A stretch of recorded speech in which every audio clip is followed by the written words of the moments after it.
Sometimes the hardest thing about being forgotten isn't the loneliness. It's the moment you realize you've stopped expecting anyone to remember. Out on the frontier, a woman could work herself to the bone and nobody'd notice until she stopped showing up to church. This is a story about one of those women.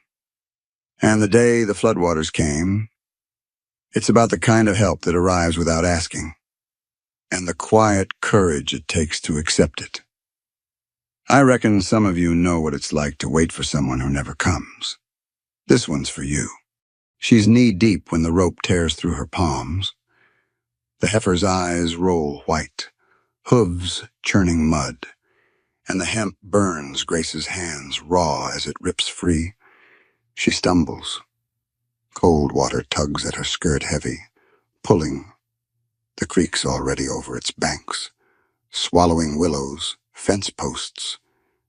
These cattle are all she has left. Lose them. Lose the farm. Thunder cracks. 30 more head mill near the flooding creek. She could run. The house sits up on the hill, dry, safe, empty. But her hands are already bleeding into the brown water, fingers going numb from cold and pain. She wades deeper, reaches for another rope trailing in the current. Her teeth start to chatter. She clamps her jaw shut, keeps moving. The rain tastes like iron when she opens her mouth to breathe. If you're reading this from somewhere, the rains come hard in autumn. Or you know what it's like to hold on when there's nobody watching. Leave a word about where you're from. Sometimes it helps to know we're not alone in this. She hears it through the rain. Hoofbeats. Grace looks up. Water runs into her eyes, blurs her vision. On the ridge, 200 yards up where the grass is still dry. Still green, a man sits on a sorrel mare. Just sits there, watching, hat pulled low, rim streaming off the brim. His saddlebags sag heavy on both sides. She waits for him to ride on. Everyone does. She turns back to the young steer in front of her, loops the rope around his neck. Her palms scream where the hemp cut them open. Blood mixes with mud on her fingers. She doesn't look up again, doesn't need to watch another rider disappear over the hill. The steer balks. She pulls. Her boots sink deeper. Mud sucks at her ankles with each step. Cold seeps through her dress into her skin, into her bones. Next time she glances toward the ridge. The sorrel's tied to a scrub oak. The man's walking down the slope toward her. She counts his 50 yards, 40. His boots squelch in the saturated ground. Oilskin duster, dark with rain. He doesn't call out, doesn't wave, just keeps coming. Steps into the water like he belongs there. Stops about 6 feet away. She can smell his horse on him, sweat and leather and days on the trail. His face is weathered, dark stubble along his jaw, eyes that don't look away when she meets them. Where's your place? His voice is quiet, rough from disuse. Not can I help? Not you, all right? Not what happened here? Where's your place? Grace's hand shakes on the rope. She points upslope with her chin. The cabin sits high log walls, stone chimney barely visible through sheets of rain. He looks at it, long look, then at the cattle milling in rising water, then at her hands still bleeding. He nods once. Best save what's yours, then. He doesn't wait for her to answer. Moves to the nearest heifer. Grabs the trailing rope she couldn't reach. His hands work the knot quick and sure, someone who's done this 10,000 times. He starts walking upslope. The heifer follows.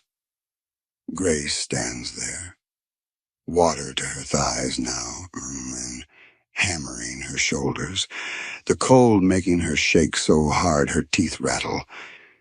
He's already halfway up the hill. She grabs another rope. The steer she's tied lurches forward when she pulls. Together they slog through the mud. Her hands leave red streaks on the hemp.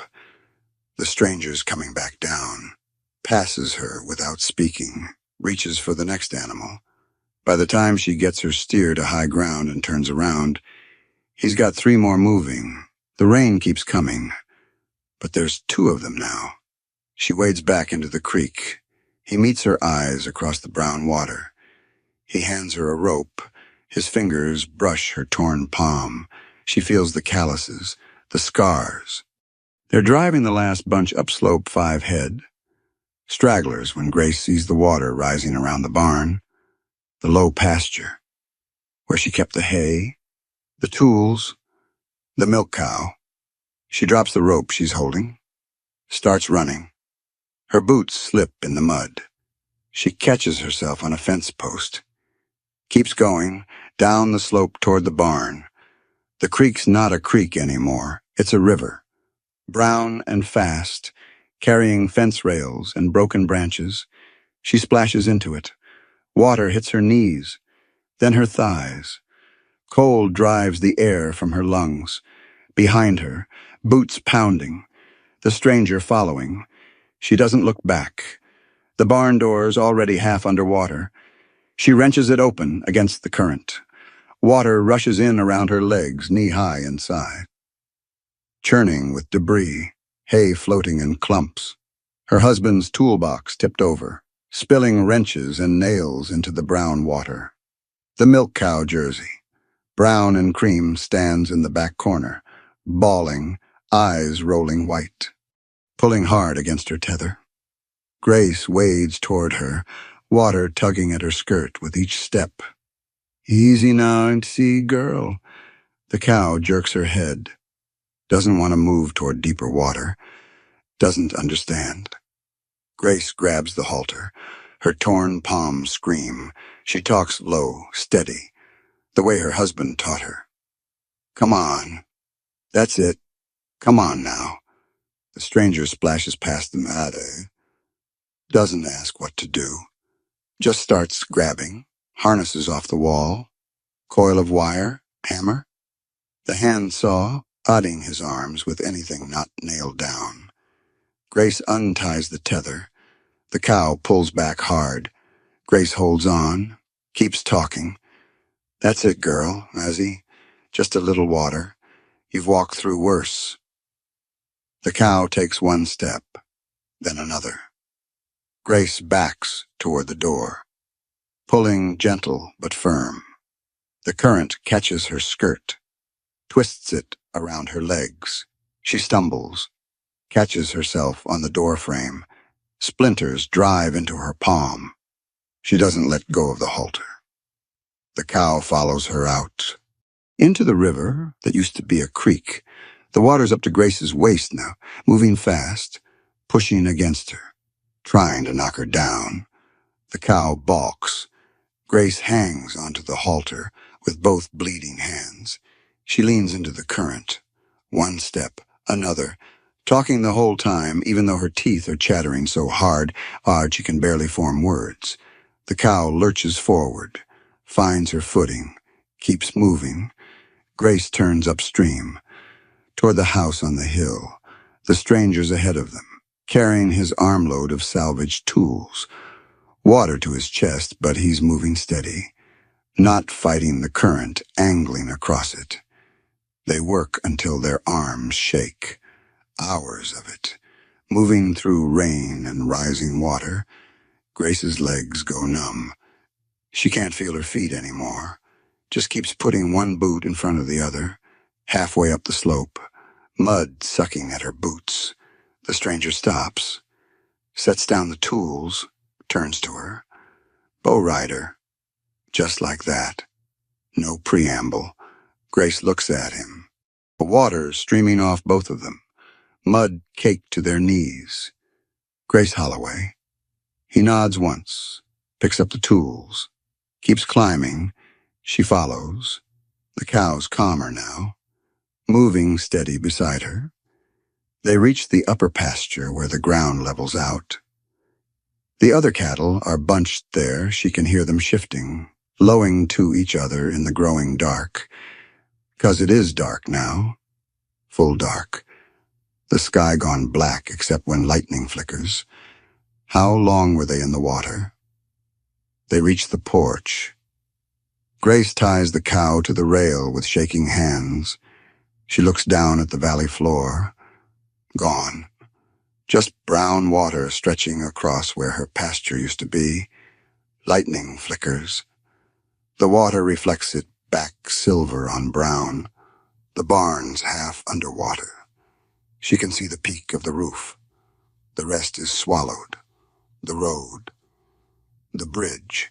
Everything below the house gone under. Bo Ryder stands beside her. Dripping, shaking, from cold, probably. His duster's plastered to him, hat streaming water. He should leave, but the road won't be passable for days. Maybe a week. Neither of them says this. Grace's teeth start chattering again. She clamps her jaw, looks at him, really looks. He's soaked through, muddy to the chest, still holding that coil of wire and the hammer like he's not sure where to put them down. She reaches for the door, opens it. Lamplight spills out. She'd left it burning. Warm air hits her face. "There's coffee," she says. He follows her inside. The door closes behind them, and Grace realizes standing there dripping on her own floor. This stranger dripping beside her. Both of them shaking from cold and exhaustion, that she doesn't know if he planned to stay, or if the water just made that choice for them both. They ate cold bread standing in the kitchen, slept in wet clothes, Grace on a pallet by the stove, Bo on the bed she insisted he take. Dawn came too soon. Morning light comes gray through the window. Grace wakes with her back aching. The blankets smell like wood smoke and old lavender. Her dress is still damp, stiff with dried mud at the hem. She pushes herself up. Her hands throb where the rope tore them. Bo's already outside. She can see him through the window walking the fence line on the upper pasture, checking posts, testing each one with his hand. Grace lights the stove. The kindling catches. She adds split logs, fills the blue enamel coffee pot chipped at the spout, handle wrapped with wire where it broke 2 winters back. The coffee's in a tin on the shelf. Real coffee. She's been saving it for emergency. This counts. She measures it out careful. The smell fills the cabin as it heats rich and dark and almost painful in how good it is. She sets 2 tin cups on the table, stands there looking at them. 2 cups. When's the last time she set out 2 of anything? The door opens. Bo comes in. His boots are caked with mud, gone hard overnight. He stops at the threshold, scrapes them on the door frame, steps inside. "Fences are down," he says. "Wires tangled in the current. Half the posts are gone." Grace pours coffee into both cups, hands him one. He wraps both hands around it, doesn't drink yet, just holds it, letting the heat soak into his palms. They stand there, the steam rising between them. Grace takes a sip, burns her tongue, doesn't care. Bo drinks. Koia his eyes for just a second. "Sit," Grace says. They sit at the table. The wood's scarred from years of use. Her husband built this table, cut the planks himself, planed them smooth. That was 12 years ago.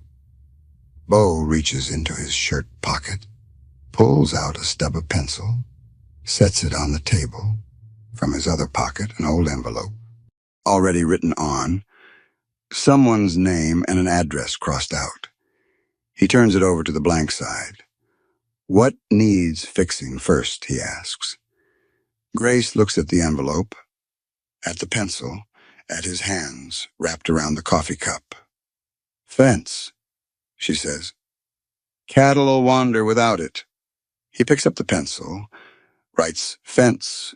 His handwriting is careful, even, slanted slightly to the right. Someone taught him to write slow and neat. Someone patient. Barn, he asks. Half of it's gone. He writes barn assess damage. The cow needs shelter. Grace says, lean-to for cow. Tools got washed out. Lost most of 'em. He pauses. Pencil hovering over the paper. What did you save? Grace asks. Hammer and wire, harnesses. He writes inventory tools. Salvage what we can. That word sits there on the envelope. Grace feels it settle in her chest. Heavy. Strange. They go through the rest. What needs doing? What can wait? What's lost for good? The list grows. His careful handwriting filling the envelope's back. When the coffee's gone, Bo stands. I'll start on the fence, he says. Grace nods. He goes out. She hears him moving around the yard. The clink of wire, the sound of hammer on post. Steady, rhythmic. She walks to the door, opens it. The valley floor is still underwater, brown and wide and wrong-looking, but the creek's not rising anymore. Holding steady, maybe starting to drop. The cattle are spread across the upper pasture, grazing like nothing happened. Grace counts them. 28. She started with 30, lost 2 in the flood. Could have been worse. She walks among them, checking, looking for injuries. Most are fine, scratched up, muddy, but fine. One heifer's limping. A young one, maybe a year old. Grace approaches slow, talking low. Easy now. Let me see. The heifer lets her close. Grace runs her hands down the foreleg. They're a cut just above the hoof, deep enough to bleed, but not too bad. She'll need to wrap it. She goes back to the house, finds clean rags. The bottle of carbolic, goes back out to the heifer. The cuts stop bleeding, but it's angry looking. Red. Grace pours carbolic over it. The heifer jerks, but Grace holds firm, wraps the leg with the rag, ties it snug, but not too tight. There, she says, you'll live. From the fence line, the sound of hammering continues. Steady, methodical. Grace straightens, wipes her hands on her skirt. The mud's dried now, flaking off in chunks. The sun's climbing higher, burning off some of the gray. The mud's starting to crack at the edges where it's drying. She goes back inside, cuts cornbread from the pan she baked 3 days ago. It's dry now, getting hard. She wraps it in a flour sack towel, opens the jar of beans, white beans she'd soaked and cooked last week, spoons them into a tin bowl. She carries it all outside. Bo's at the far end of the pasture, splicing wire. His hands work quick and sure. The wire sings when he pulls it tight, a high, thin sound that carries across the grass. Grace walks toward him, the cornbread and beans heavy in her hands. He sees her coming, straightens, wipes his forehead with the back of his hand, leaves a streak of dirt. She holds out the bowl, the cornbread. He takes them, doesn't sit, eats standing, looking out at the land while he chews. His eyes move across the pasture, the cattle, the fence line still to be fixed, the barn down in the low ground with water lapping at its walls. He's learning it, Grace thinks, memorizing, like he plans to stay, but he hasn't said that, and she hasn't asked. He hands back the empty bowl. Thank you, he says. She nods, takes it, turns to go. Grace. She stops, looks back. He's standing there, wire cutters in one hand, the other hand loose at his side. He opens his mouth, closes it. Whatever he was going to say stays locked behind his teeth. Instead, this'll take a few days, the fence. I know, Grace says. She walks back to the house, sets the bowl in the basin to wash later, stands at the window watching him work. The hammer strikes the post. Again, again. The sound echoes across the emptiness. And Grace realizes she's listening for it. That steady rhythm. Proof that someone's there. Evening comes. The light turning gold through the window. Grace is at the pump, trying to fill the basin for washing. She grips the handle, pulls down. Pain shoots through her palm, sharp and hot. She bites the inside of her cheek, pulls again. The water comes slow, cold, splashing into the tin basin. Her hands shake on the pump handle, bows at the table, coiling the salvaged wire. He looks up, watches her for a moment, sets down the wire, stands.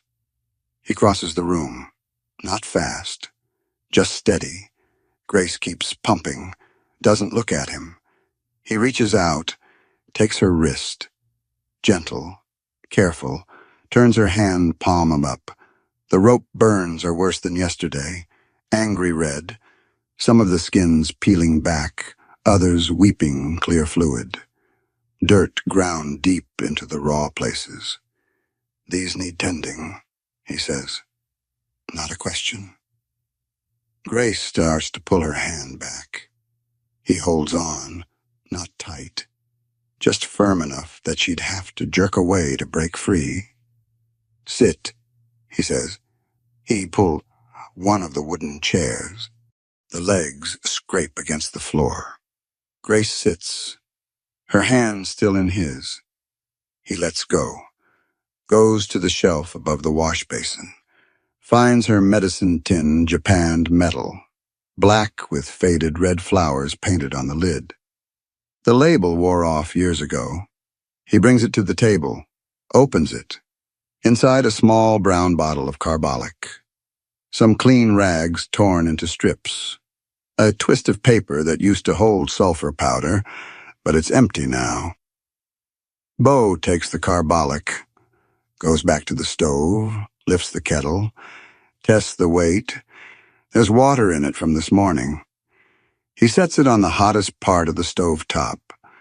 The metal ticks as it heats.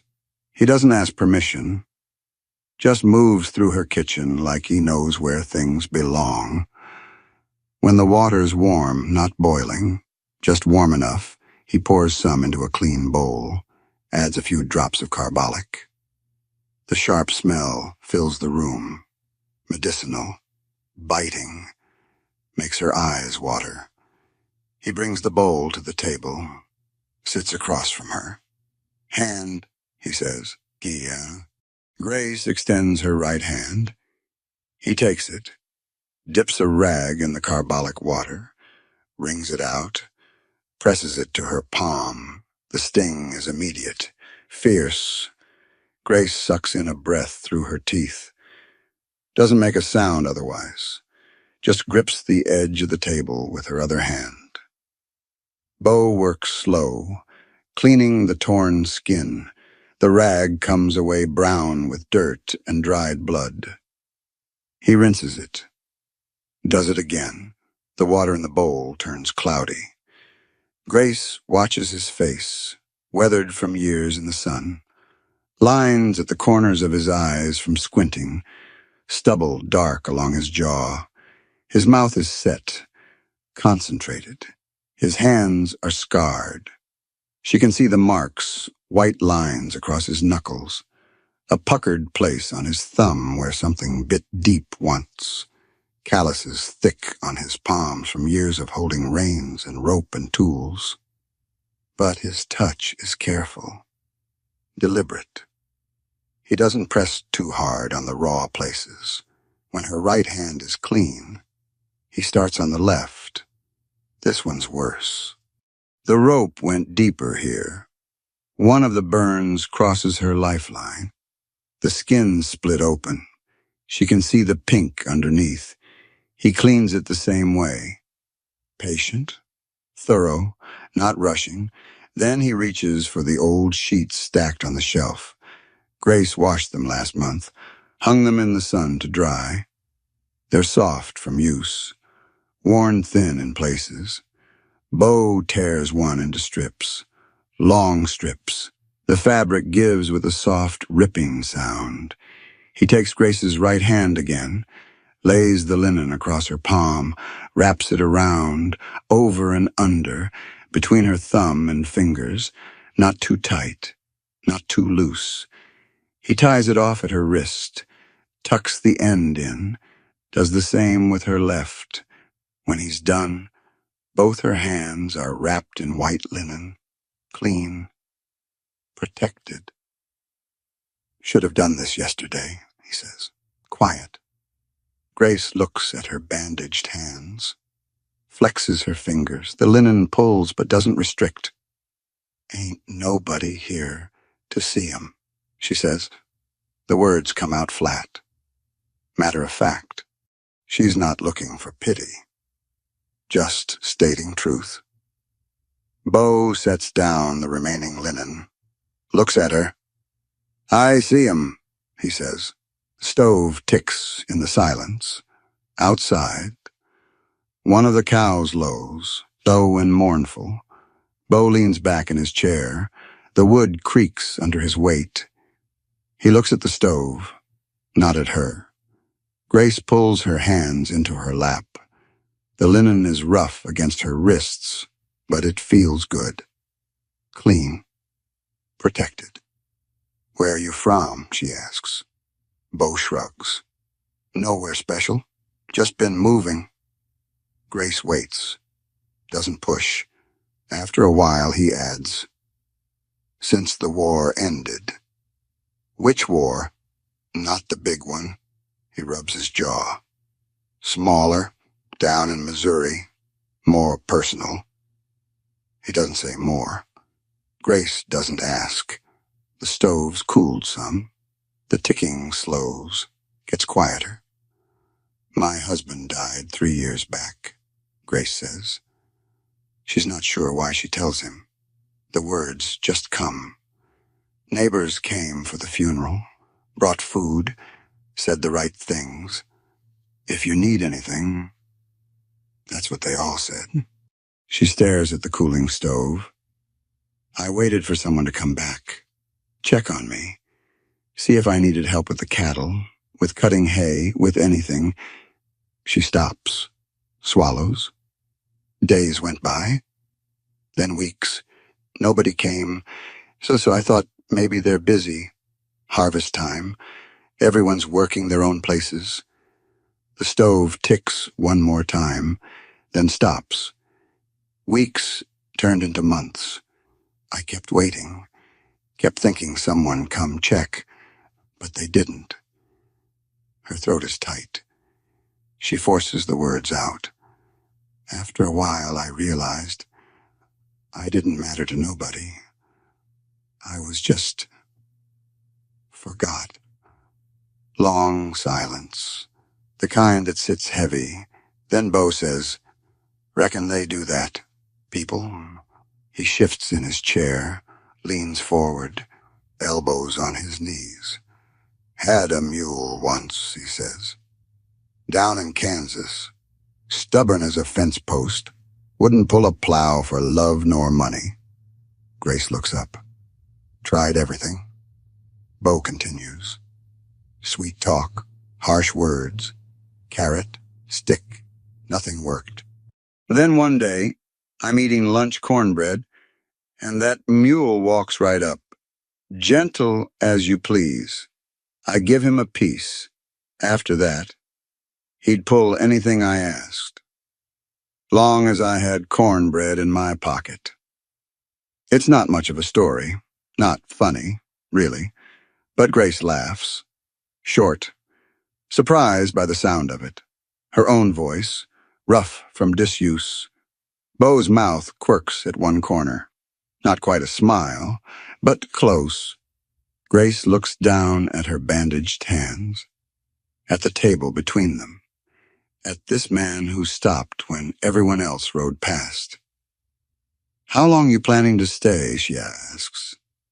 The question hangs there, in the lamplight, in the smell of carbolic and wood smoke. Beau doesn't answer right away. He looks toward the window, the darkness outside, the floodwater still covering the valley floor. "Road won't be clear for a week," he says finally. That's not an answer. Grace knows it. He knows it. But it's all either of them says. The sound wakes her. Low groan, wood under stress. Grace sits up on her pallet by the stove. Dawnlight gray through the window. Cold air on her face. Then crack. She's on her feet, out the door. Barefoot on the porch boards. The cold bites her soles. The barn. It happens slow. The ridgepole bowing, sagging in the middle like a broken back.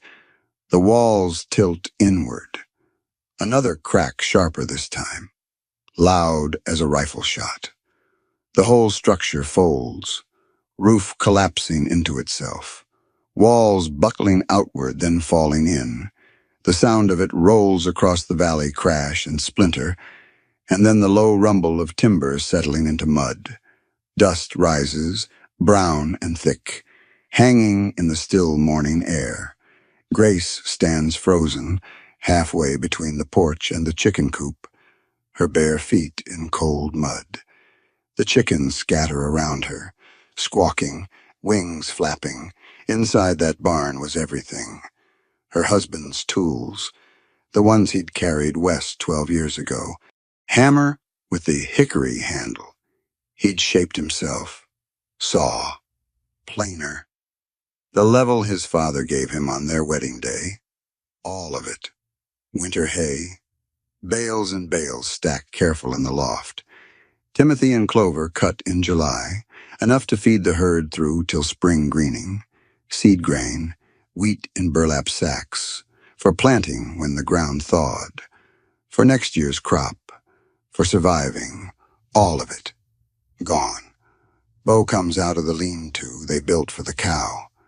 He starts toward the wreckage, moving fast across the pasture. "Don't," Grace says. Her voice is flat, empty, dead-sounding even to her own ears. He stops, looks at her. "It's gone," she says. The dust is settling now. She can see the wreckage clearly, timbers at wrong angles, jagged ends pointing up like broken bones. The metal roof peeled back, twisted, water still lapping at the foundation where the barn used to stand.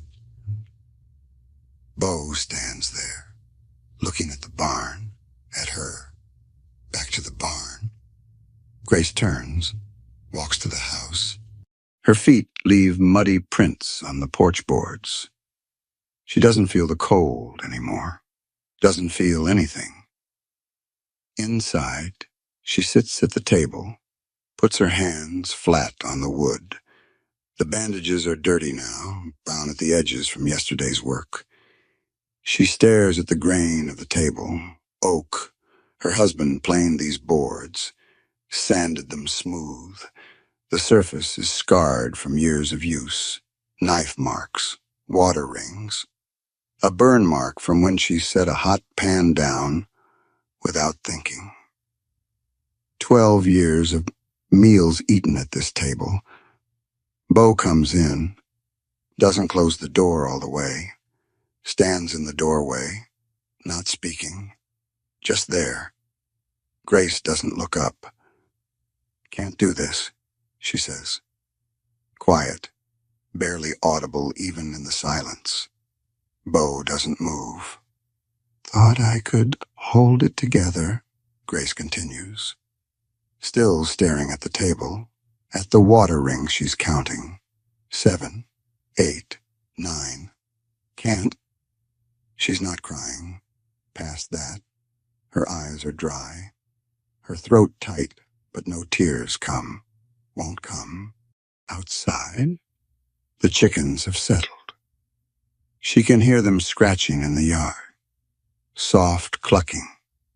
The sound of the normal, of any other morning. But this isn't any other morning. Bo pulls out the other chair, sits down across from her. The chair scrapes against the floor, the sound too loud in the quiet. Long silence. Grace keeps counting water rings, gets to 15, loses count, starts over. Finally, Bo speaks. What did you need that barn for? Grace looks up. What? The barn, he says.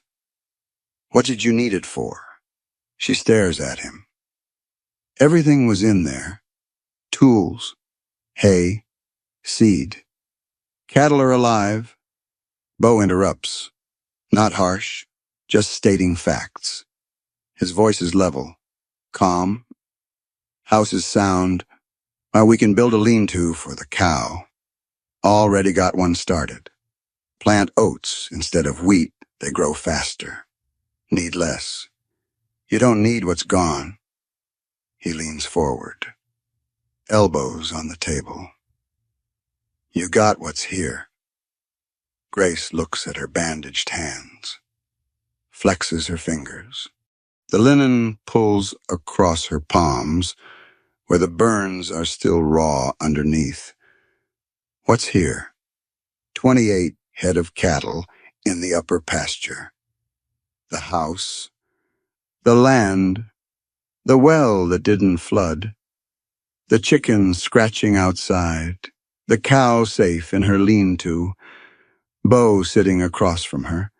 She takes a breath, lets it out slow through her nose. The hay, she says. How do I feed them through winter without hay? Creek's dropping, Bo says. In a week, maybe 2. We can get down to the low pasture. There's grass there, it'll come back after the water's gone. We move the herd down. They can graze longer into fall. By the time snow comes, we'll have cut enough to see them through. Grace nods. Slow. Her hands have stopped shaking. The tools. I got a hammer. Saw's gone, but we can make do with what we saved. Buy another next time we sell a steer. There it is again. Word. Bo reaches across the table, pulls the envelope toward him. The one with their list from 2 days ago. Picks up the pencil stub. He crosses out half the items. Long strokes through the middle of the words. Through barn repair. Through seed wheat. Through winter hay storage. Then he starts a new list below the crossed-out words. Grace watches his careful handwriting form on the paper. Lean-to for cow finish. Cut grass, low pasture, when water clears. Move herd down. Fence patch what we can. Chickens move coop higher. Firewood winter coming. He sets down the pencil.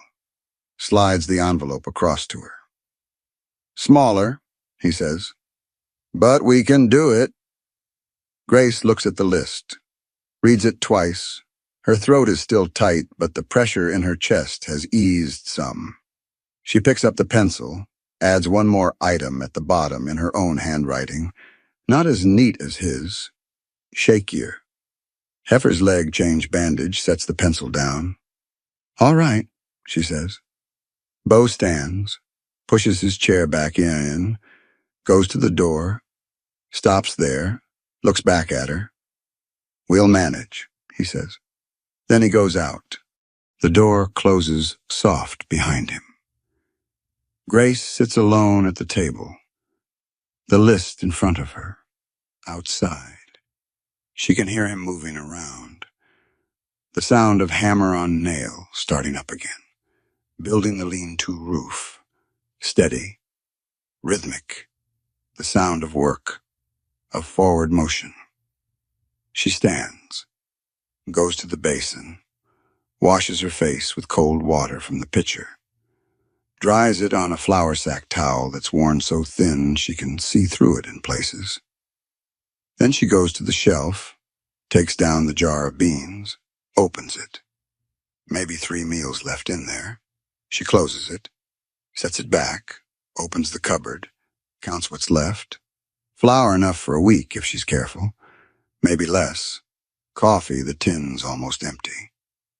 What they drank this morning finished it. Salt, half a tin. Lard, she tips the crock. Scraping the bottom now. Maggot apples, brown, in another crock. Maybe a dozen left. She closes the cupboard door. They're going to need supplies, and the only place to get them is town. 8 miles down a road that's still underwater. Grace can't sleep. She lies on her pallet by the stove. The fire's banked for the night. Just coals glowing red through the grate. The cabin's dark, except for the tallow candle burning on the windowsill. The flame gutters in the draft coming through the chinking. She stares at the ceiling, counts the beams, 7 across. She's counted them 1,000 times before. The floor creaks. Beau's awake too. She hears him shift on the bed. The ropes under the mattress groan. Grace sits up, pulls the quilt around her shoulders, goes to the window. Outside, nothing. Just darkness. Can't see the cattle, can't see the barn wreckage. Just black pressing against the glass. The candle flame wavers. Wax drips down the holder, pools on the windowsill. The floor creaks again. Beau's standing in the doorway now, leaning against the frame. She can see his outline against the darker shadows. Can't settle, he asks. Grace shakes her head, realizes he can't see her in the dark. No. Silence. The wind picks up outside, whistles through the cracks in the walls. Cold air finds its way in. Grace pulls the quilt tighter. I waited, she says. Beau doesn't respond. Just stands there. Grace keeps her eyes on the candle flame, watches it bend and straighten with the draft. After he died, I waited. Her voice comes out flat.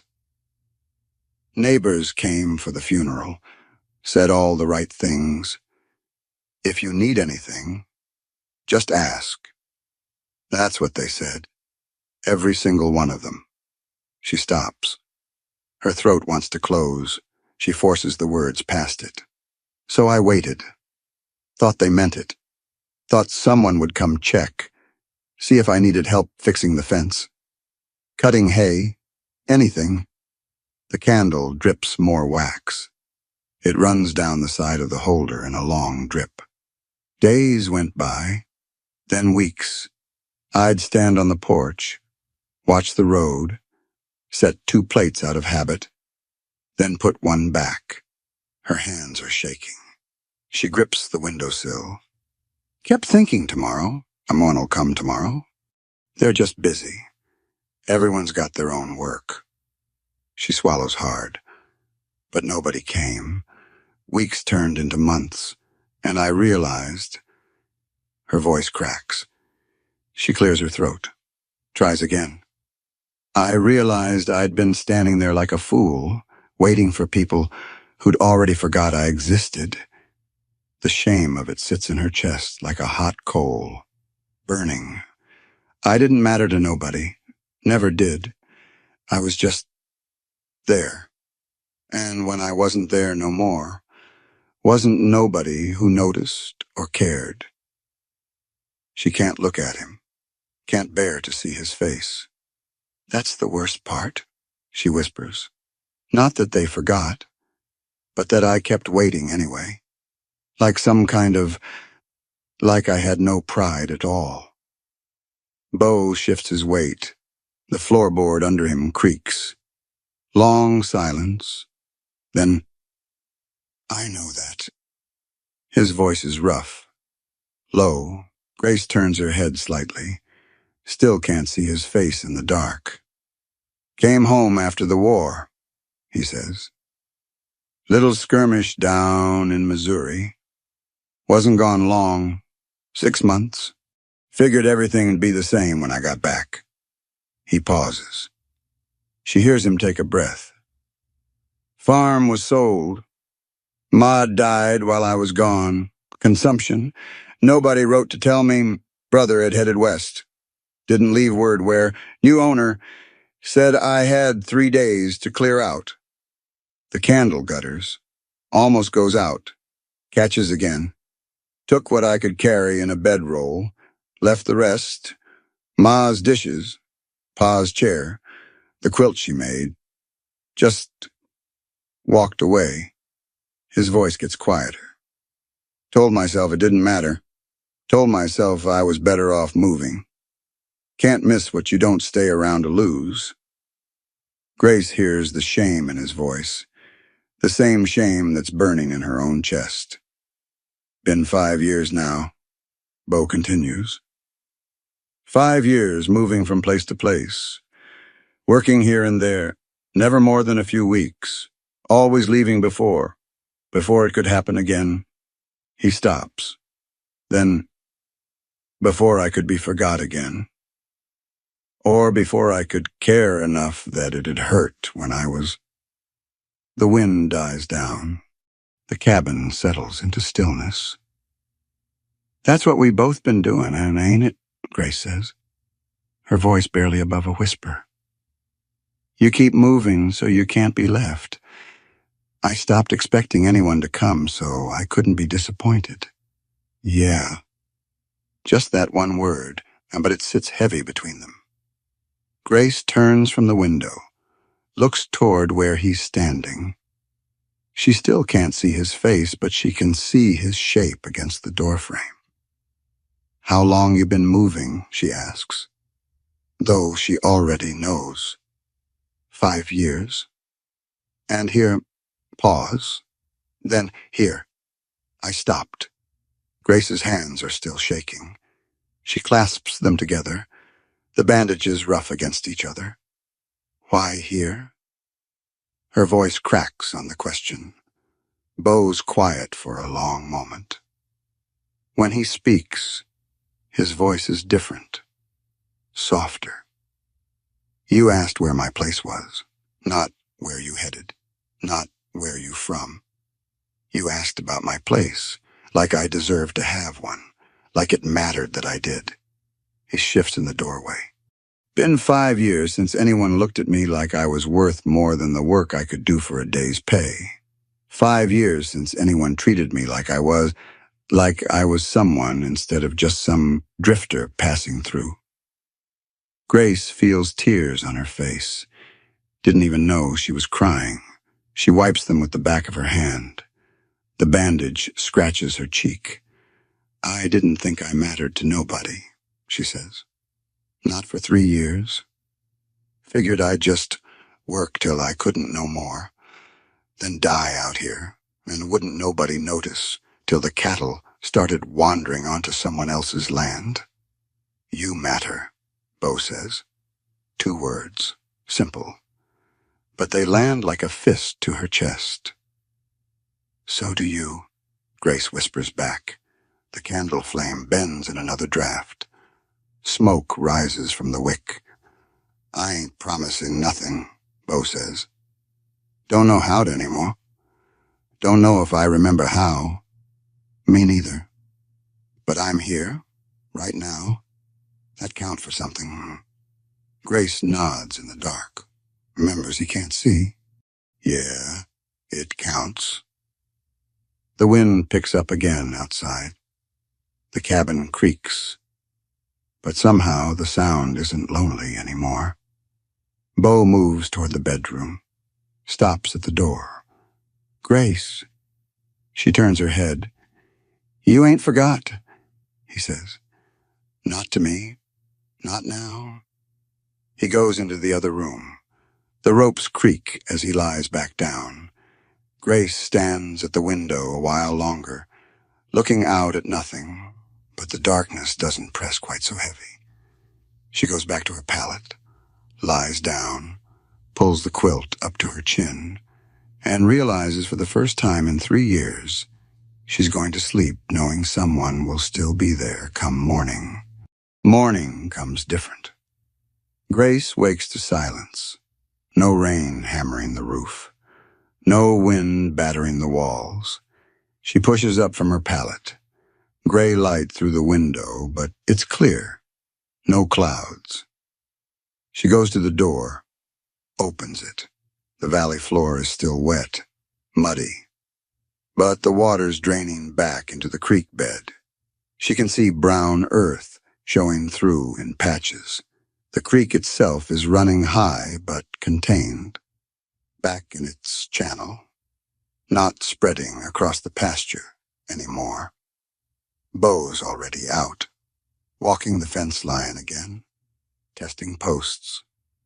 She watches him move methodical across the upper pasture.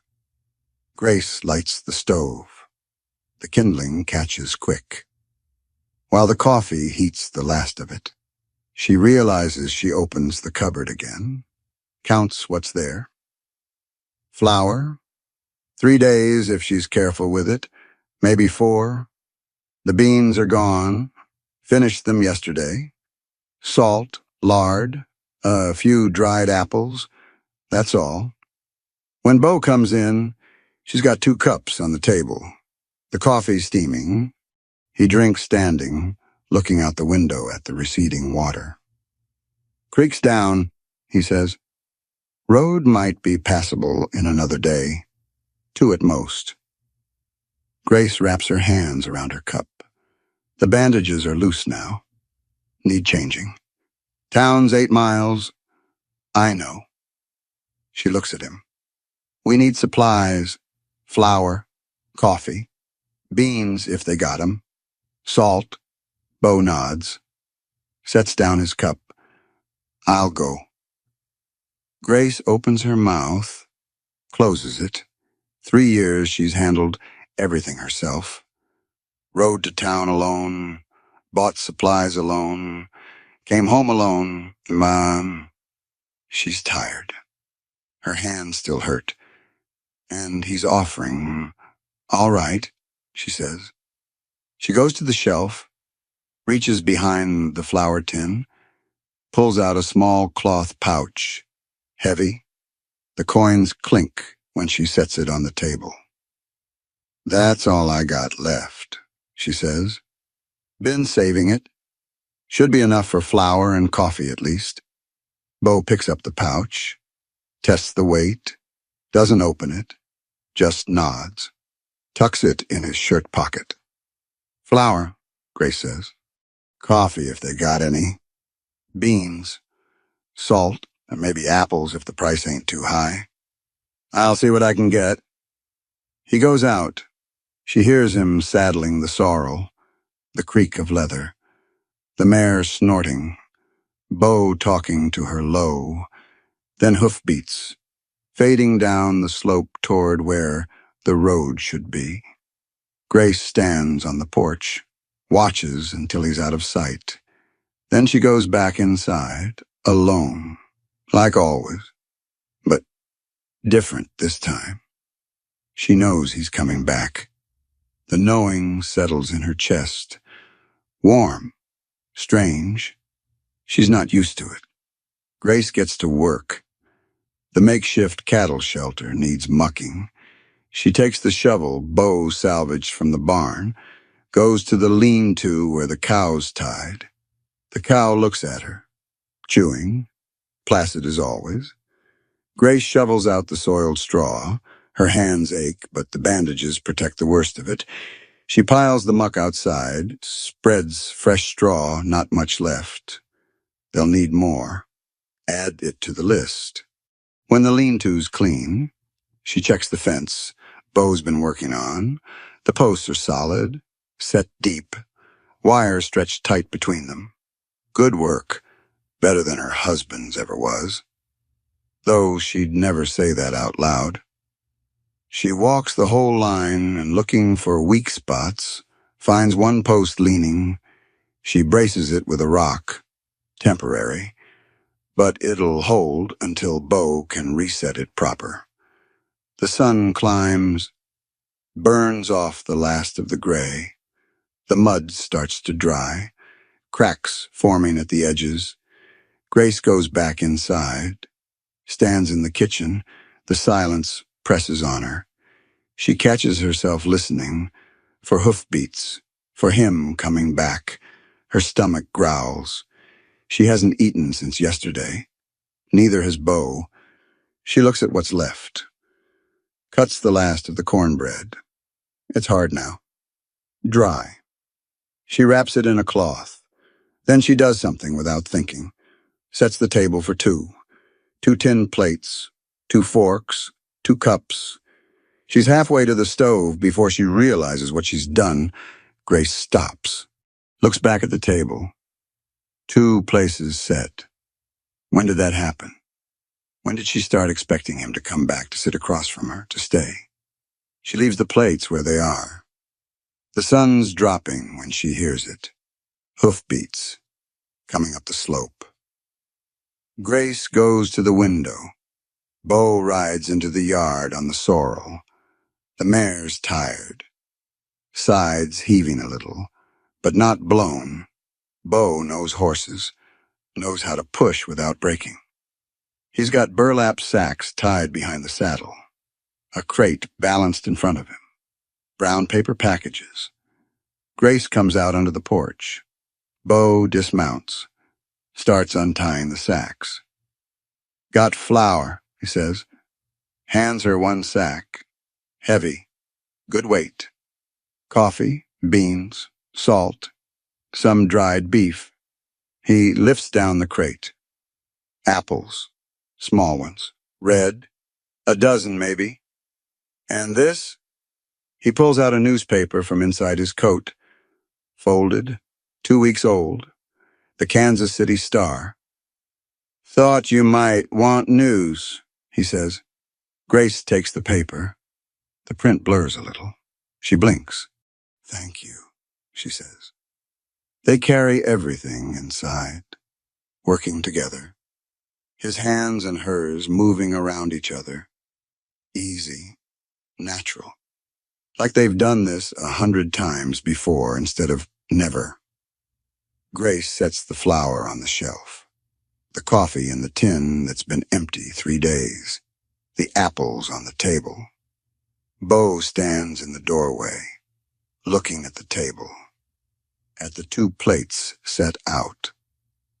Grace sees him, see them. Neither of them says anything. Bread's stale, Grace says, but it's all there is till I bake more. I'm hungry enough not to care. They sit. Grace cuts the hard bread, puts a piece on each plate. Bo unfolds the newspaper while they eat.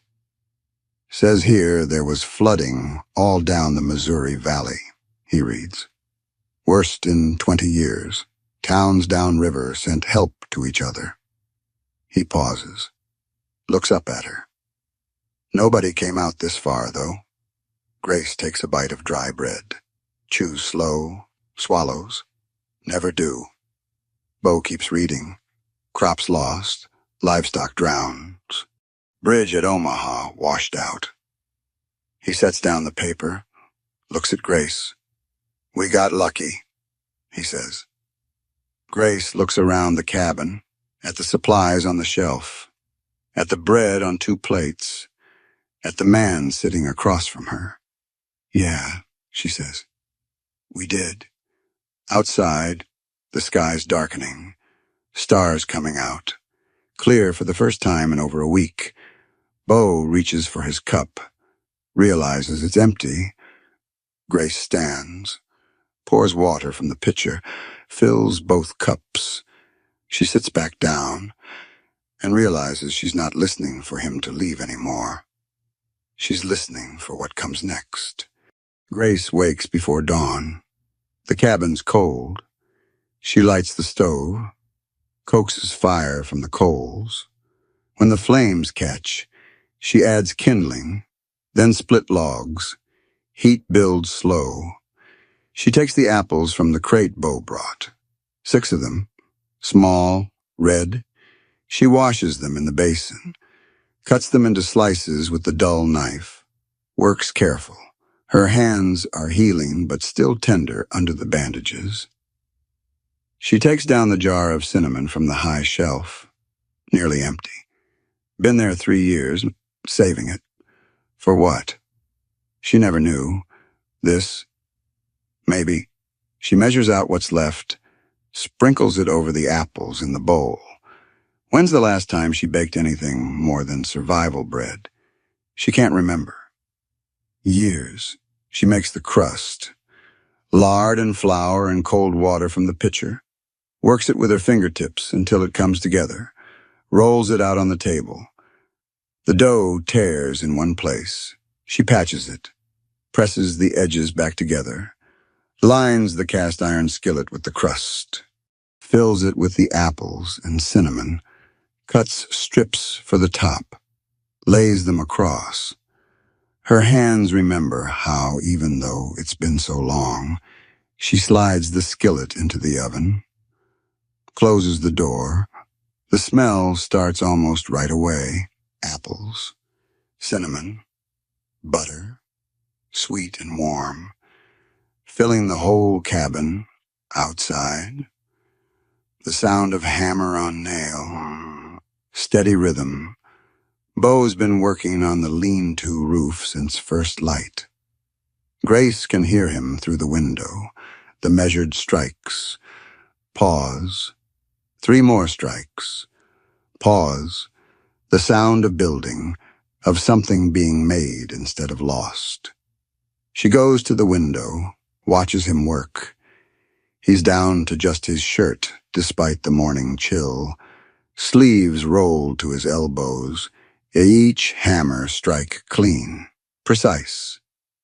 Driving the nail straight and true. The frame's done, holes are up. Now he's adding the roof boards, making it weatherproof.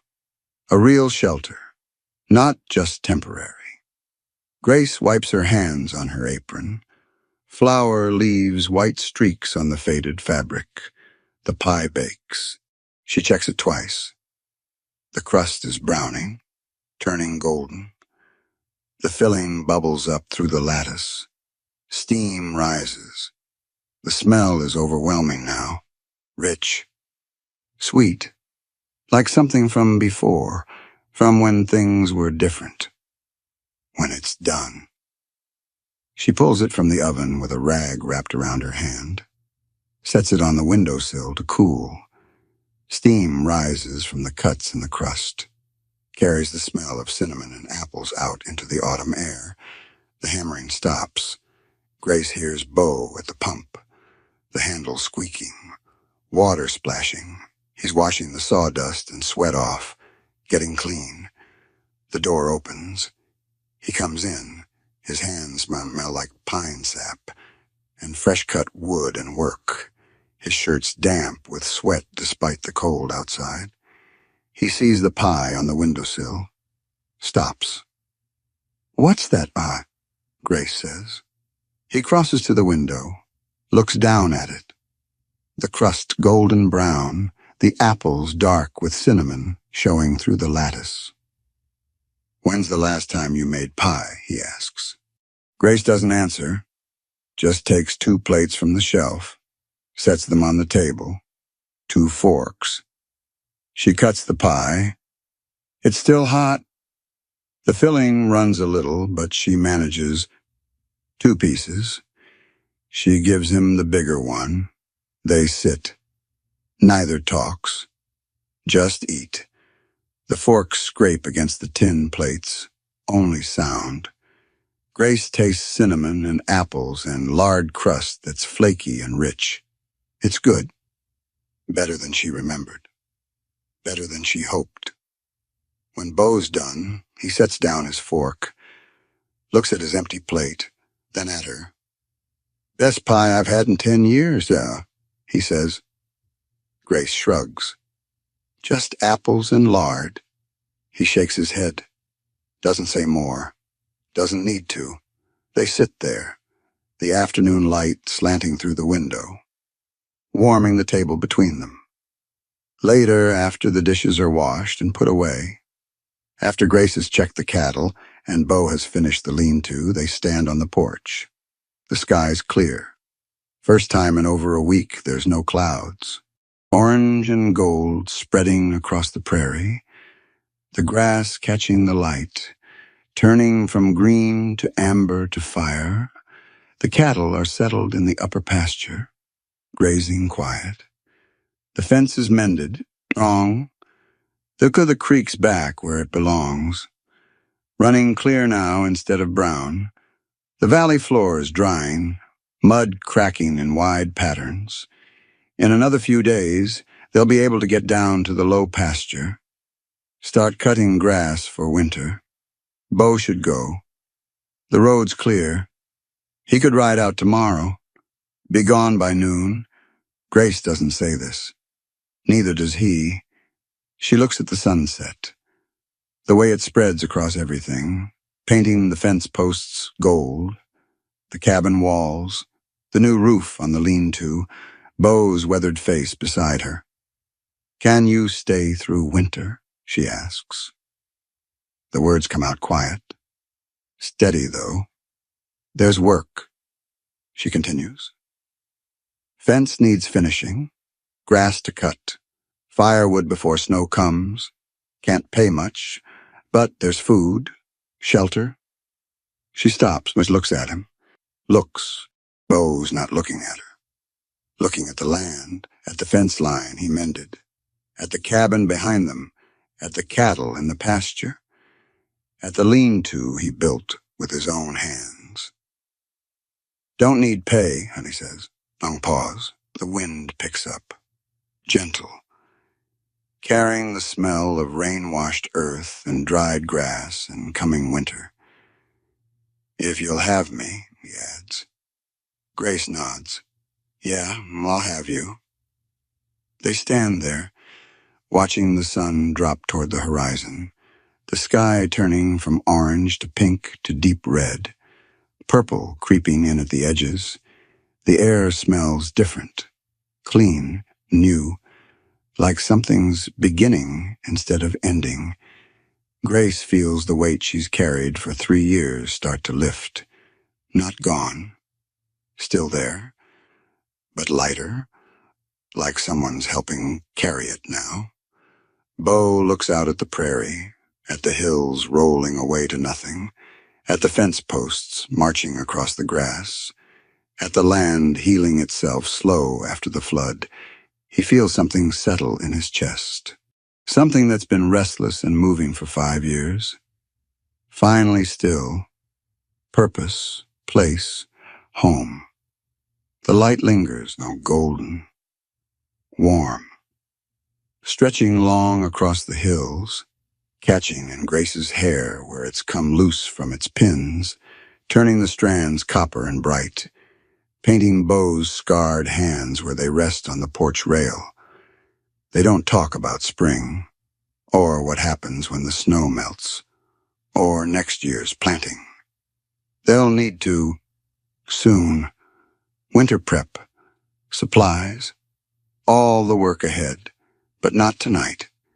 Tonight, they just stand there, in the good light, close enough that their shadows stretch out together across the porch boards.